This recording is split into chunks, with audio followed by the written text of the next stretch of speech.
Yo, what's up guys? For today's video nga pala, meron na naman tayong pasok bukas, kaya yan, wala akong alam baunin, butin lang naalala ko yung niluluto palagi ni mama na ginisang talong.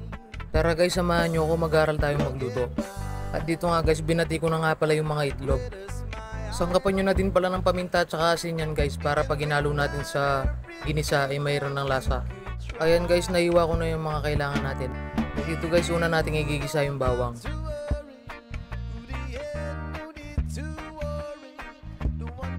Pagka nag golden brown na, sunod na natin yung sibuyas.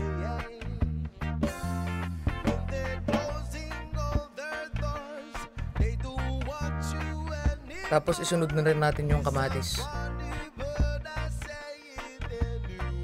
Ayun guys, saluhaluin lang natin hanggang sa lumabas yung aroma. At pagkatapos nga lumabas yung aroma guys, ihalo na natin yung talong. Dito nga pala guys, siniwa ko lang ng maninipis at saka pabilog yung mga talong para agad silang maluto. At yan nga guys, habang inahalo ko, mag-shoutout muna tayo. Shoutout nga pala sa pinsan ko, kay Kurt Nunag, si Boy Tuli. Shoutout din sa page ng pinsan ko, Macjin Garments. Add nyo lang sila guys, meron silang mga bagong arrival. Tapos lagyan lang natin ng konting toyo guys. Yung sakto lang, yung hindi kayo magkakasakit sa bato. Tapos lagyan din natin ng konting paminta, pampadagdag lasa. Lagyan din natin ng konting magic sarap or betchin. Konti lang, yung saktong antok lang. Linagyan ko lang ng konting tubig guys para meron siyang konting sabaw. At dito nga guys, siyempre titikman na natin. Yes! Ayun, ang sarap ko talaga.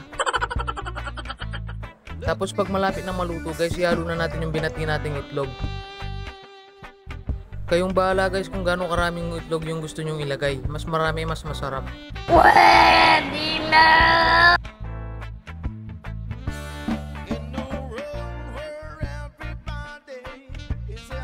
At dito guys, luto na nga siya guys. Ilalagay ko na sa tupperware para palalamigin ko na.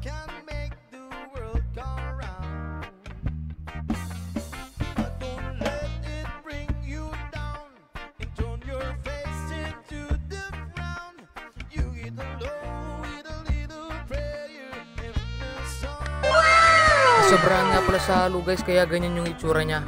Huwag nyo na lang pakahalo para hindi siya madurog.